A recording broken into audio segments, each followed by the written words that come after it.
World News Update. I'm Nadine DeJesus.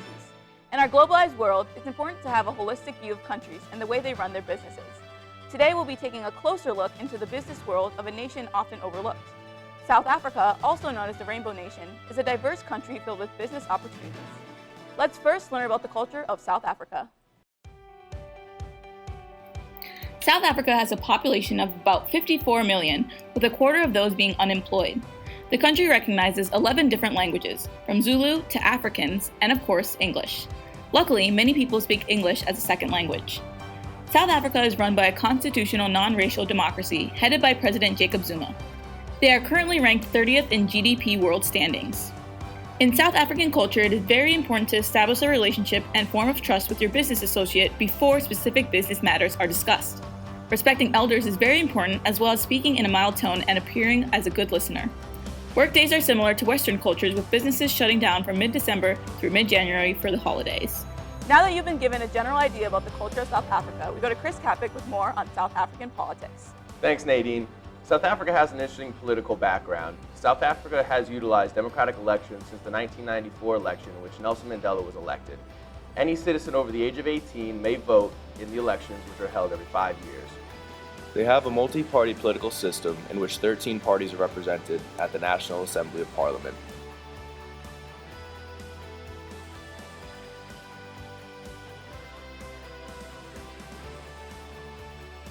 In the National Assembly of Parliament, there are two houses, the National Assembly and the National Council of Provinces. Of the two houses, the National Assembly is the more influential, passing legislation and overseeing executive performance. The African National Congress is the majority party of South Africa. The ANC holds 249 of the 400 National Assembly seats and governs with support from the Congress of South African Trade Unions and the South African Communist Party. The party controls 8 of the 9 provinces and 7 of the 8 metropolitan municipalities. Even having this much dominance politically, there are still many opposition parties who openly demonstrate against the African National Congress. South Africa is currently the second largest economy in Africa, containing 3 very powerful provinces. The country is also the world's largest producer and exporter of platinum and gold. South Africa is currently in a budget deficit, with government spending at 31.7% of GDP, public debt equaling 46% of the annual domestic output, and an inflation rate of 6.1%. South Africa is working on transitioning to a more open economic system by using competitive trade and investment tactics. After this commercial break, Kimberly Lloyd and Eric Stengel will tell us more about the different business opportunities in South Africa.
Welcome back. I'm Eric Stengel. In the past few years, the direction of government and business relationships in South Africa were unknown due to the governmental turnover, but have since become stable with a promising future ahead. Since 1990, foreign investments in motor industry, chemical sectors, mining industry, and dairy products have been on the rise, but currently there is a strong need for investments into telecommunications and transportation. Availability of these services are lacking because of up-to-date technologies and overall difficulty of South Africa's location to the rest of the world. With proper investing, these opportunities have limitless possibilities. Another opportunity in South Africa is the financial advisory market. Since there has been a short time between the separation of business and government in South Africa, advancement in the financial industry is still happening and experts are needed to guide businesses and citizens. With an annual 2% GDP growth and steady increasing world economical position, it is vital that the opportunity for financial advisement be taken advantage of in South Africa. Currently in South Africa, telecommunications service availability and usage have started to increase in the past 10 years drastically, but still today, only 70% of South Africans have used the internet. For our business in the telecommunication industry to thrive in South Africa, a differentiation strategy will be used in the business to provide increasingly reliable and available broadband service to consumers. Investments in buildings and equipment to provide a reliable broadband service to South Africans will be costly, but considering the lack of reliable broadband currently in the area, initial investments will be superseded by the amount of future profits. The business level strategy used would include filling a niche in the market which currently is unavailable to consumers. Through filling this niche, the business will be able to charge higher consumer prices since the availability of substitutes is limited. The corporate level strategy used should be to focus primarily at this point at optimizing the reliability and availability of the current broadband service offered to consumers, and in the long run, if successful, diversifying into a related market in which we can use the broadband as a core competency. The most viable market for our company would be a business centered around local cuisine and tourism. Kimberly Lloyd joins us to give us an overview of the specifics of travel and tourism. Travel and tourism in South Africa is a very diverse market. The different areas of this industry include business, culture, adventure, sports, and non-traditional activities. South Africa's world-class infrastructure, including its sunny climate and beautiful scenery, make the country a very appealing place to visit. To allow travelers to move more freely, e-visas and visa waiver programs have been put in place.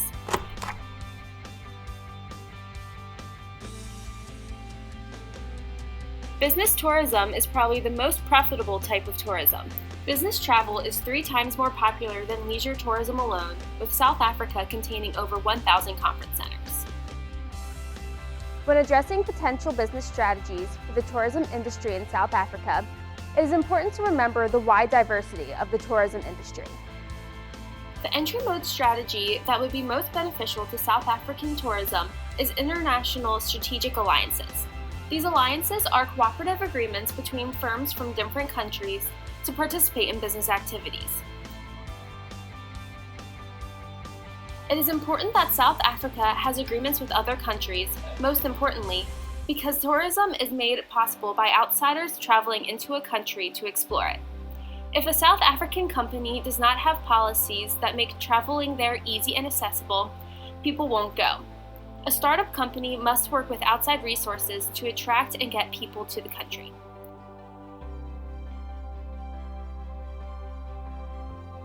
The multinational diversification strategy that should be addressed in this industry would be an unrelated diversification strategy.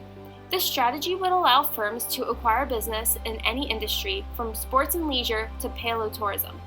This form of diversification strategy also allows for short and long-term investments, as well as a large access to resources.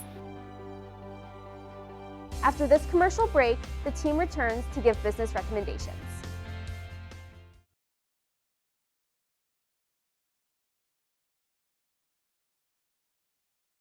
Where's my truck?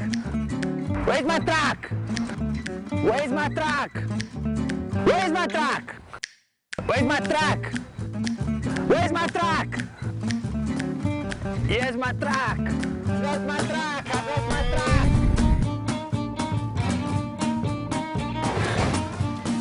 It's good, Mark. Where did you go?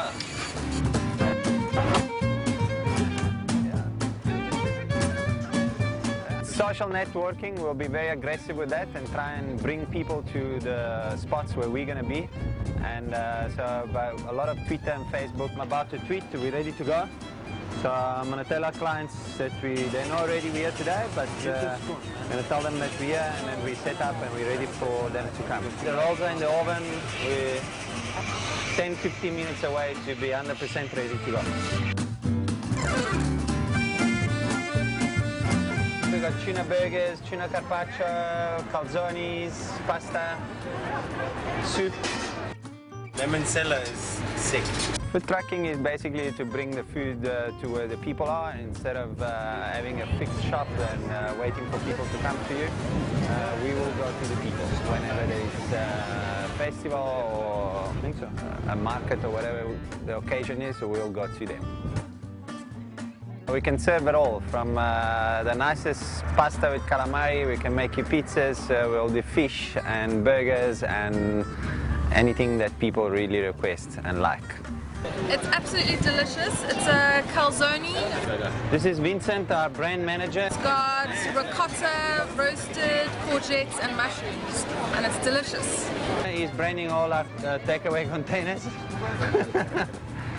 And then we got my chef number 2 here, Nonati. She can do anything that I can do, almost as good. And the one lady already said that we make the best food in the market. It's very innovative. I think it's a really good idea. Coming from PE, it's quite nice to see something like this. Basically, people are starting to understand what this whole food truck is about, which is great. And I think that's the main thing. It's important. The truck worked like a Swiss watch, bro.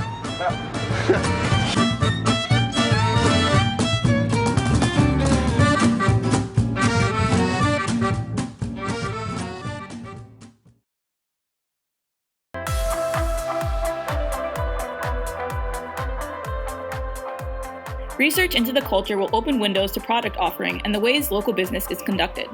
Learning the culture is a must for our success to learn and serve local cuisines to consumers which will be in demand and bring business. Research into high-demand areas will play a critical role in our business's success to know where to be and when. Since we are serving both tourists and locals, knowing the high population areas for both is a must. We will focus on creating return customer relationships with locals, as well as for continued success in tourism off-seasons. Hiring employees with previous food experience is recommended and sought after for our business. Hiring a local chef will be advantageous to provide insight into business culturally as well as literally with local cooking knowledge. Along with hiring a local chef with local food experience, we will need to find employees in which can benefit the company on a local level beyond the actual production of food. Seeing as though we will be trying to provide many of our customer-based local dishes, we will also need to provide less specific options as to not tighten our market. Not everyone likes the same things, and we need to cover a broad spectrum of offerings. In conclusion, we decided to take on this area of business because it is something that is comfortable to locals while still being able to expand and adjust to the increased appeal of tourism in the country. We want to capitalize on this opportunity in order to reap the possible benefits. I'm Kimberly Lloyd. I'm Chris Kapik. I'm Nadine DeJesus. And I'm Eric Stengel. See you next time.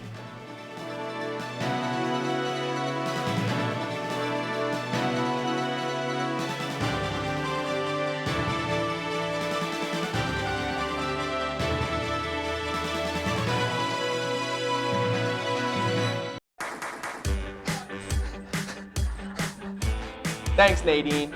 South Africa has an interesting political background. Their businesses. Today, You're going a little too slow there. Go f yourself, Bloomsburg. See you next time.